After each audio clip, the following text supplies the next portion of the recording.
ከመቼውም ጊዜ ይበልጥ በተስፋ መቁረጥ ይሁን በአጥፍቶ መጥፋት የመጨረሻውን መስመር ለማለፍ እየተጣጣሩ ያሉት ደብረጽዮን ቃል በቃል ትጥቅ ፍቱ የሚለውን የፕሪቶሪያ ስምምነት አንተገብርም ብለዋል። የካይሮ ስምሪትና የሻዕቢያ የልብ ልብ መስጠት አደንድኗቸዋል ነው የሚሉት የጉዳዩ ተመልካቾች። የጥቃትና የጥፋት እቅዳቸው እየነዳ ደብረታቦር ያደረሳቸው ልባቸው ምን እንደተፈጠረ እንኳን ለመስማት ባልወደዱበት ፍጥነት ልባቸውን እዚያው ደብረታቦር ትተው ለአፍሪካ ህብረት በጻፉት ደብዳቤ ይልቁንም ዳፋቸው ለሻዕቢያ ይተርፋል የሚል ግምት አለን ይላሉ። ደብረታቦር ገባሁ ይሉት ዘፈን ጀንበር ከጠለቀችበት እስከምትወጣ ድረስ ትዕግስት አግኝቶ እውነት ይሁን ውሸት ሳያረጋግጥ መቀሌ ሆኖ ዶክተር ደብረጽዮን ዛሬ ደብረታቦር ገብተናል፣ በአጭር ጊዜ ወደፊት ገስግሰን ድል ስለምንቀዳጅ ሁሉም ህዝብ ለዚህ ወሳኝ ፊልሚያ ይዘጋጅ ሲሉ መቀሌ ሐውልቲ ቢሮአቸው ሆነው ሌላ የድል ብስራት ለመስማት የእጅ ስልካቸውን ጥሪ እየተጠባበቁ በሰጡት መግለጫ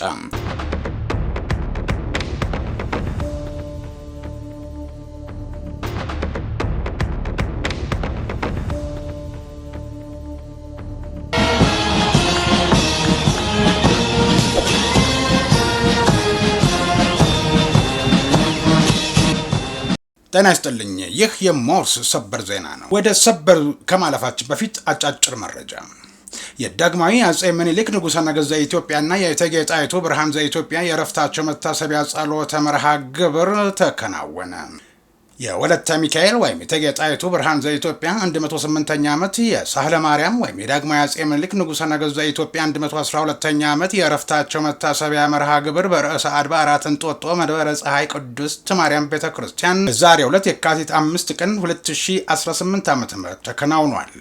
በመርሃ ግብሩ ላይ ብፁዕ አቡነ ማርቆስ የመንበረ ፓትርያርክ ስብከተ ወንጌልና ሐዋርያዊ ተልእኮ መምሪያ የበላይ ሊቀ ጳጳስ፣ መልአከ ምሕረት ቆሞስ አባ ገብረ መድኅን ንጉሴ የአዲስ አበባ ሀገረ ስብከት ዋና ስራ አስኪያጅ፣ መጋቢ አእላፍ ማሙ የሸፈራው የሀገረ ስብከቱ ዋና ጸሐፊ፣ የሀገረ ስብከት የዋናና ክፍል ኃላፊዎች መጋቢ ሰናያት የቻለው ለማ፣ የክፍለ ከተማው ቤተ ክህነት ዋና ስራ አስኪያጅ መልአከ ፀሐይ እንቆብ ስላሴ፣ የገዳሙ አስተዳዳሪ፣ የገዳማትና አድባራት አስተዳዳሪዎች፣ ሊቃውንተ ቤተ ክርስቲያንና ምዕመናን ተገኝተዋል።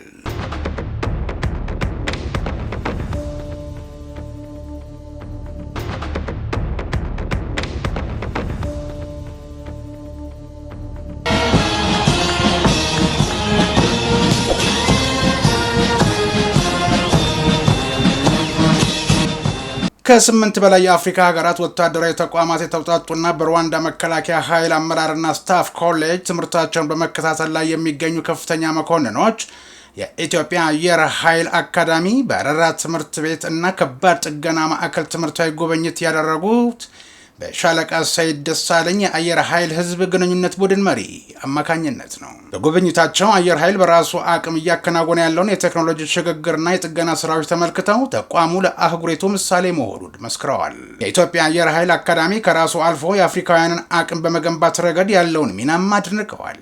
ጉብኝቱ አፍሪካውያን በራሳቸው የመከላከያ አቅም መተማመን እንደሚችሉና ለአፍሪካ ችግሮች አፍሪካዊ መፍትሄ የሚለውን መርህ በተግባር ያሳየ ነው ብለዋል። ኢትዮጵያ በቀጣናው ሰላምና መረጋጋት እንዲሰፍን የምታደርገውን ጥረት አየር ኃይሉ በዘመናዊ የሰው ኃይልና በቴክኖሎጂ ግንባታ እየደገፈው መሆኑን በጉብኝታችን አረጋግጠናል ብለዋል። ዘገባው የዮናስ ጌታቸው ነው።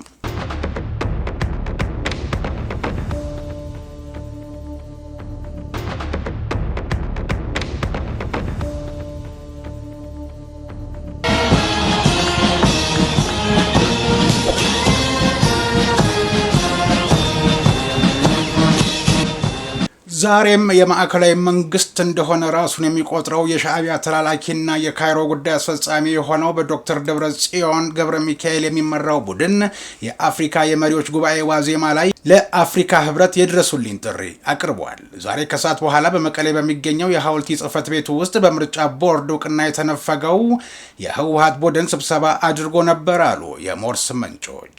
በአማራ ህዝብ የሚንቀሳቀሰውና ታገልልሃለሁ የሚለው ግን ደግሞ የአማራ ህዝብ የሚገለገልበትን ትምህርት ቤትና የጤና ጣቢያ እንዲሁም የአስተዳደር ቢሮዎችን አቃጥሎና ከወያኔ ጋር ተባብሮ ከፍተኛ ዘረፋ ፈጽሞበት የነበረው የደብረ ታቦር ከተማ ላይ ጉዳት ማድረሱን ደጋፊዎቹና አቀንቃኞቹ ሳይቀሩ አንገታቸውን የደፉበት አሳፋሪ ተግባር ነበር።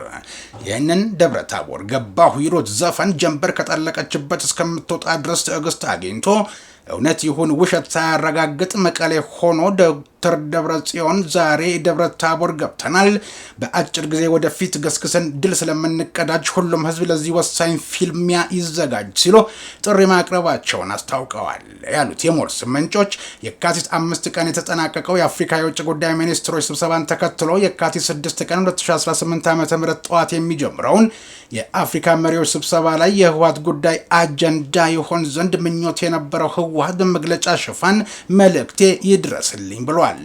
የደብረ ታቦሩ ጥቃት በፋኖ መንገድ መሪነት በሻዕቢያ ስፖንሰርነት ወያኔ ያከናወነው መሆኑን ከአስደሳች ድል የቆጠሩት ዶክተር ደብረጽዮን ሰሞኑን በአፍሪካ ህብረት ጽህፈት ቤት ጉባኤ የሚያካሂዱ የአባል አገራት መሪዎች የፕሪቶሪያው የግጭት ማቆም ስምምነት ሙሉ በሙሉ በአፋጣኝና በቅን መንፈስ መተግበር እንዳለበት በይፋ እንዲያረጋግጡ ጠይቀዋል። ይህንንም የጠየቁት እዚያው መቀሌ ሐውልቲ ቢሮ ሆነው ነው።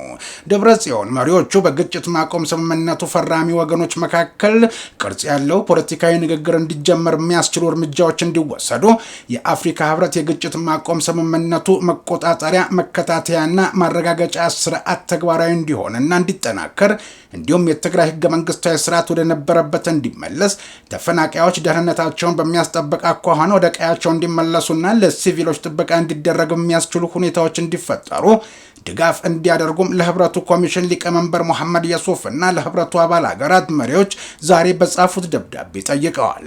የአፍሪካ ህብረት የግጭት ማቆም ስምምነቱን የመጠበቅ የህግና አተገባበር ላይ የሚፈጠር መዘግየትና ብዥታ ይበልጥ አለመተማመንና አለመረጋጋትን እየሰፋ እንዲሄድ ያደርጋል በማለት ለማስጠንቀቅ ሞክረዋል። የጥቃትና የጥፋት እቅዳቸው እየነዳ ደብረ ታቦር ያደረሳቸው ልባቸው ምን እንደተፈጠረ እንኳን ለመስማት ባልወደዱበት ፍጥነት ልባቸውን እዚያው ደብረ ታቦር ትተው ለአፍሪካ ህብረት በጻፉት ደብዳቤ በዲዲአር ስም ትጥቃችሁን ፈታችሁ ባዶ እጃችሁን ሄዱ ነው የሚሉን፣ እኛ ይሄንን አንቀበለውም፣ ይሄ የሚሳካም አይደለም በማለት ትጥቅ መፍታት አይታሰብም ብለዋል። እንደሌላው ጊዜ እንኳን ለማስመሰል እንፈታ ይሆናል አላሉም። ምክንያቱም የካይሮ ስምሪትና የሻዕቢያ የልብ ልብ መስጠት አደንድኗቸዋል ነው የሚሉት የጉዳዩ ተመልካቾች።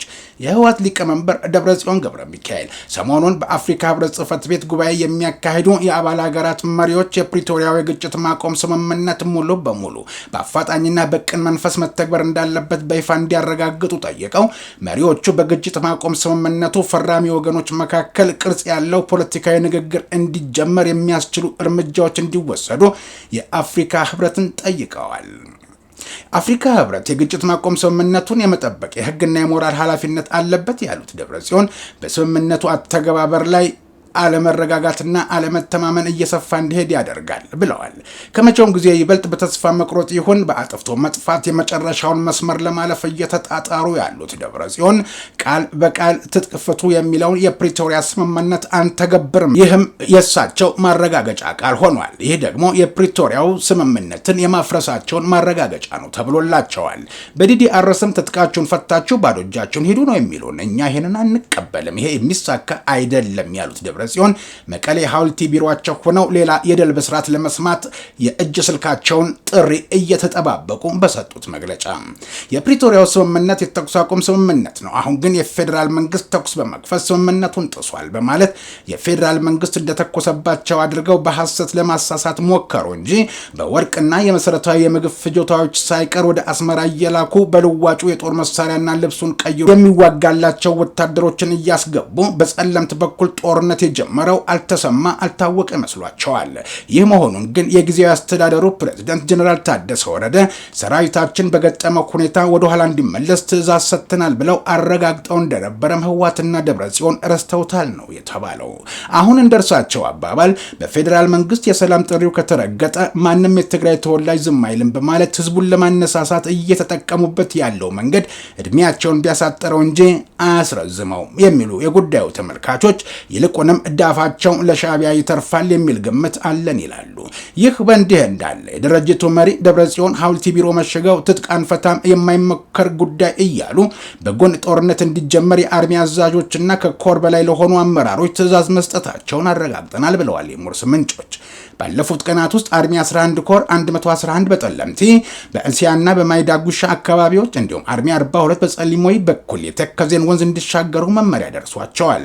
በተጨማሪም የኤርትራ የኤርትራ ሰራዊት 23ኛና 18ኛ ክፍለ ጦሮች የትግራይ ኃይሎችን አልባሳት በመልበስ በአጽረጋ ልዩ ስሙ እንዳማርያም በተባለ ቦታ ከአርሚ 13 ብርሃት ትግራይ ክፍለ ጦር ጋር የተቀላቀሉ መሆናቸውን አረጋግጠናል ብለዋል የሞርስ ምንጮች።